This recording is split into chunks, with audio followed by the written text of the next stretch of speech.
One of the most concerning points about bleaching is sensitivity. Thì cái điều mà người ta quan ngại khi tẩy trắng răng chính là quá cảm răng. But what is sensitivity? Thì cái răng quá cảm thì như thế nào? Sensitivity means that something is happening. Thì có nghĩa là có điều gì đó đang xảy ra.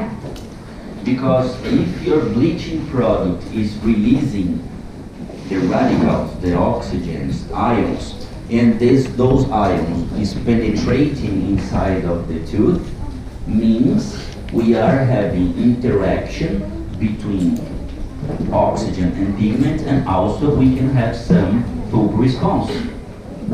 Thì có nghĩa là khi sản phẩm tẩy trắng nó phóng thích các ion, nó đi vào trong mô răng thì nó sẽ có phản ứng giữa oxy và các chất màu, và cái răng của mình cũng có các đáp ứng.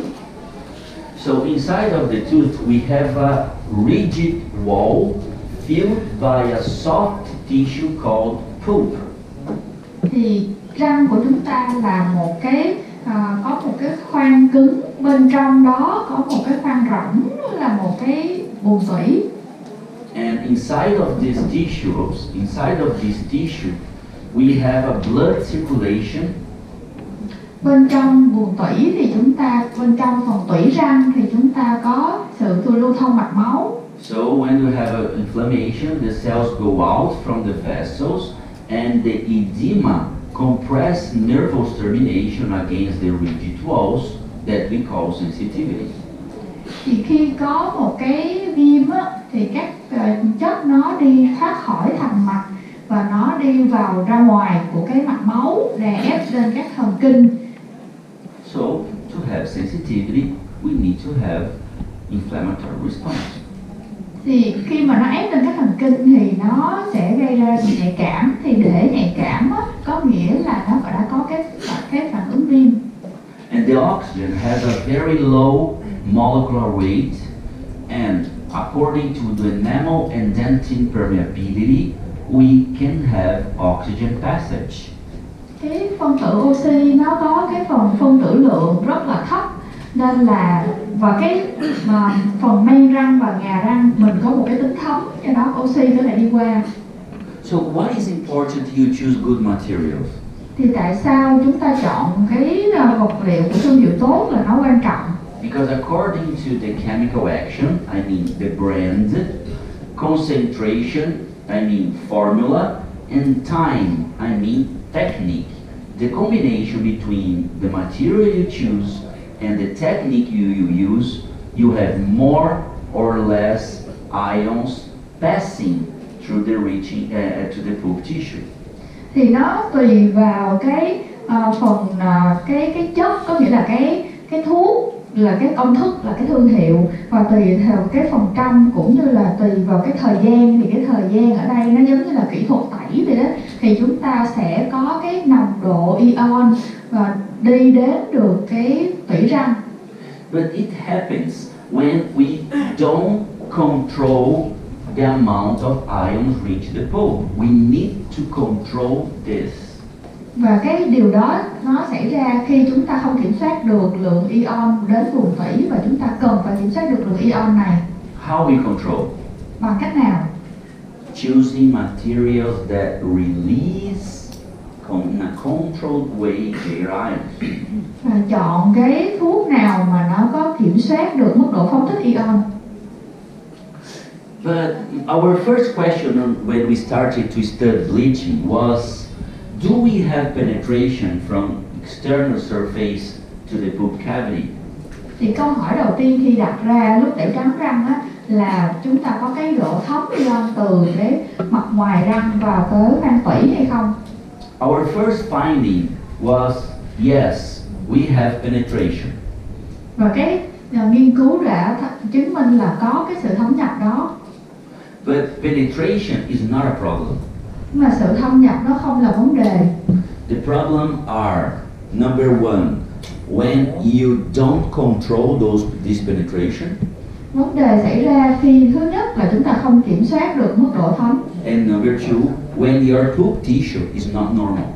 Thứ hai là khi mà cái mô tủy của mình không bình thường. And look, if you use bleaching material, you have a small penetration.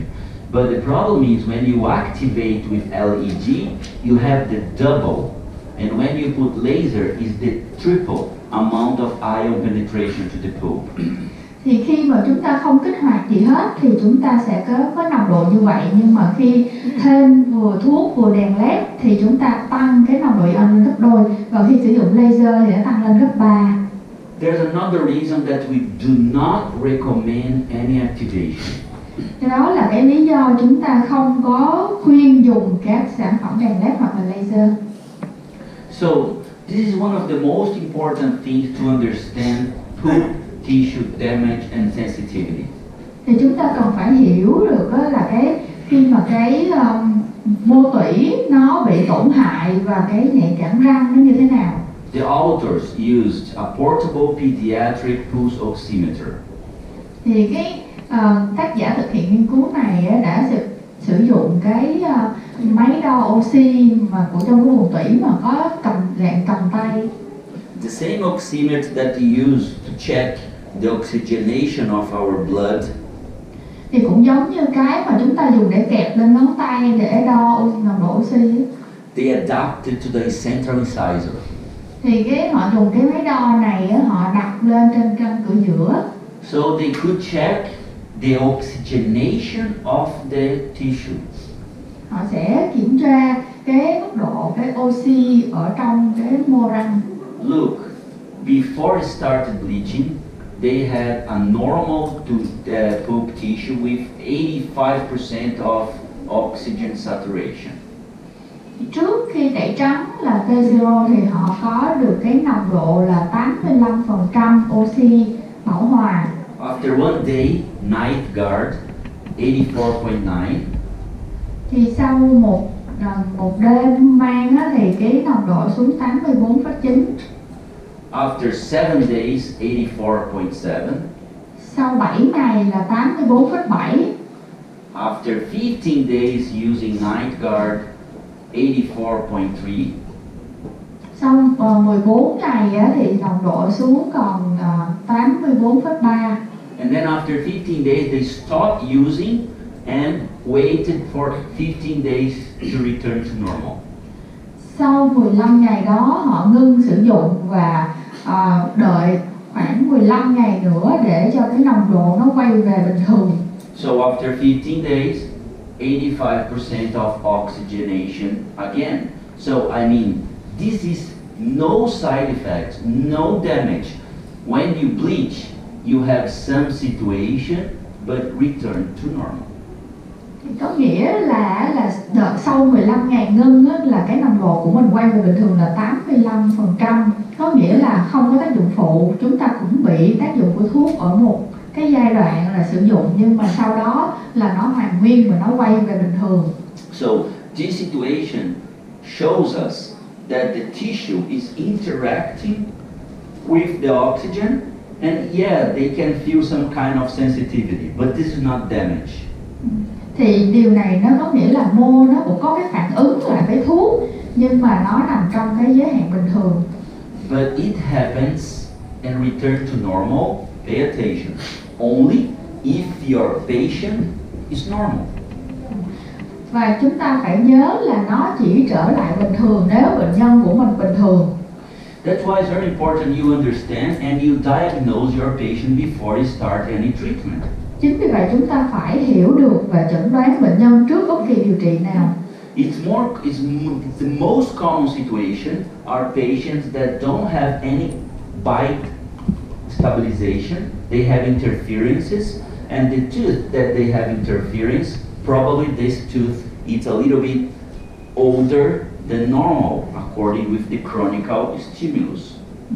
Thì cái này có nghĩa là bệnh nhân bình thường là cái khớp cắn của bệnh nhân bình thường, không có những cái cản trở khớp cắn. Nếu mà cái răng nào đó nó cản trở khớp cắn và bệnh nhân hay cắn lên trên đó thì cái răng đó nó có thể là bị lão hóa hơn những cái răng khác.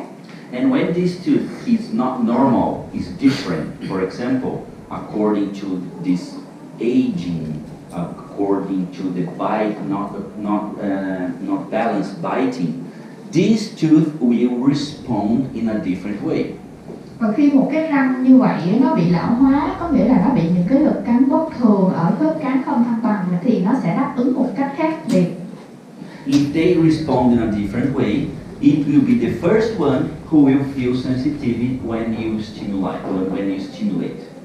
Thì nếu cái răng đó nó có cái đáp ứng bất thường thì nó sẽ là cái răng mà nhạy cảm đầu tiên khi mà mình kích thích. So apply sensitivity test before perform bleaching, and then you realize which teeth are different. And the tooth that are different probably will feel more chance of sensitivity. Do đó là chúng ta thử nghiệm độ nhạy cảm của răng trước khi tẩy trắng, thì để chúng ta nhận diện được cái răng nào là cái răng nó khác thường, và có lẽ là cái răng khác thường nó sẽ dễ bị ê buốt hơn.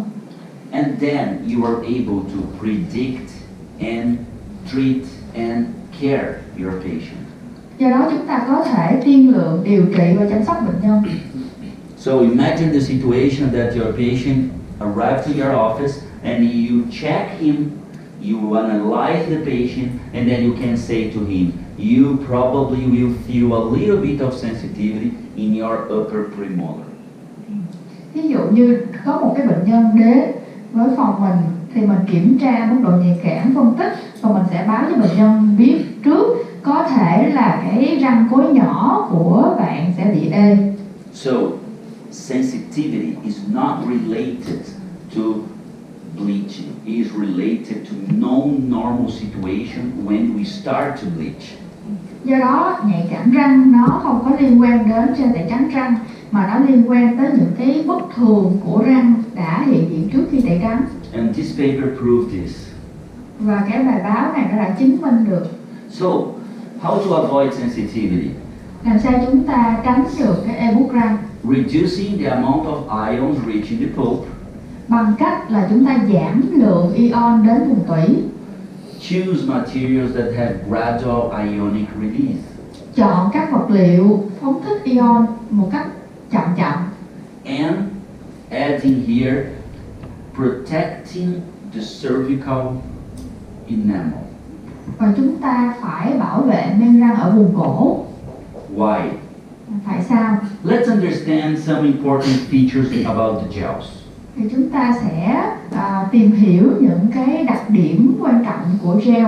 The number one important feature to avoid sensitivity is viscosity. Một cái đặc điểm quan trọng đó là cái độ nhớt. Why viscosity is important? Tại sao cái độ nhớt là quan trọng? Let me make you a question. Do you think it's easier if you remove someone from the swimming pool, if the swimming pool is full of water or full of gel? Thì bây giờ mình tưởng tượng nếu mà mình cần phải lôi ai đó từ phía cái dưới hồ bơi, thì cái hồ bơi đó là đầy nước thì dễ kéo hơn, hay là đầy gel thì dễ kéo hơn? Water. Yes, the ions is the same. The ions goes faster in a water condition than in a gel condition.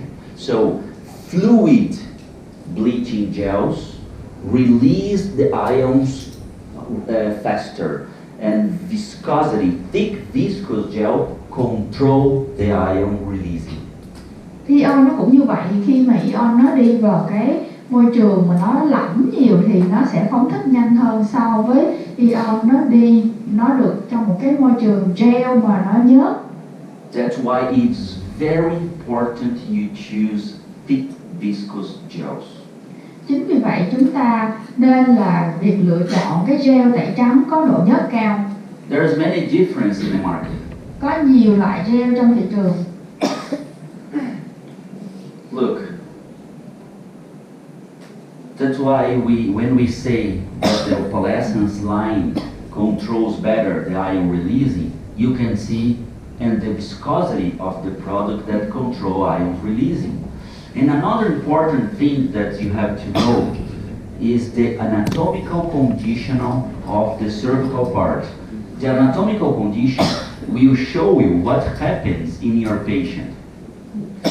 Chính vì vậy nhờ cái test độ nhớt đó chúng ta thấy là cái gel opalescent nó có cái độ nhớt cao hơn những cái hãng đối thủ. Và cái thứ hai là chúng ta phải phân tích cái giải phẫu răng ở vùng cổ. So you can see that you have a very translucent area in your incisal part. It's wider, clear in the center. It's a little bit yellowish to the cervical part. Thì chúng ta thấy trên một cái răng ở vùng cạnh cắn thì có cái độ trong mờ. Về phía giữa răng thì cái răng nó có màu trắng, và còn về cái cổ răng thì nó có ngã vàng. And this is related to the enamel. Và cái điều này nó liên quan tới men răng. We have a thick enamel here and a thin enamel close to the cervical part. Bởi vì chúng ta có men răng dày ở vùng cạnh cắn, và càng tiến về cổ răng thì men răng nó càng mỏng dần. That's why by translucency to the cervical part, we have a thin enamel that show us the yellow part of dentin. Do độ mỏng của men răng ở vùng cổ nên là nó lộ ra màu vàng của ngà. And this thin part of the enamel is one of the key about our problem, because sometimes our enamel is not normal like this. The enamel is cracked. Thì cái phần mà ngà mỏng và cái phần men răng mỏng ở cái vùng cổ là cái thường chúng ta bị vấn đề, bởi vì đôi khi là cái men chỗ này nó không bình thường mà nó có những cái vết nứt gãy. And when the enamel is cracked, we have exposed area here.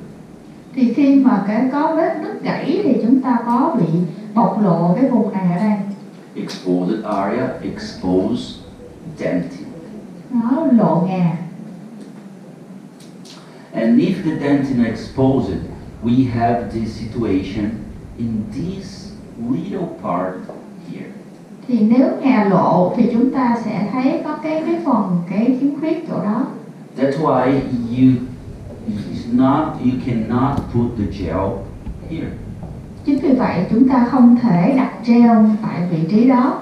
So thick viscous gel, avoid the gel penetrate inside of the gingival sulcus. Và những cái gel có độ nhớt cao sẽ ngăn ngừa cái gel này nó tràn vào rãnh núi. And nowadays, the patient has this area bigger. Và ngày hôm nay á, là bệnh nhân có cái khoảng trống này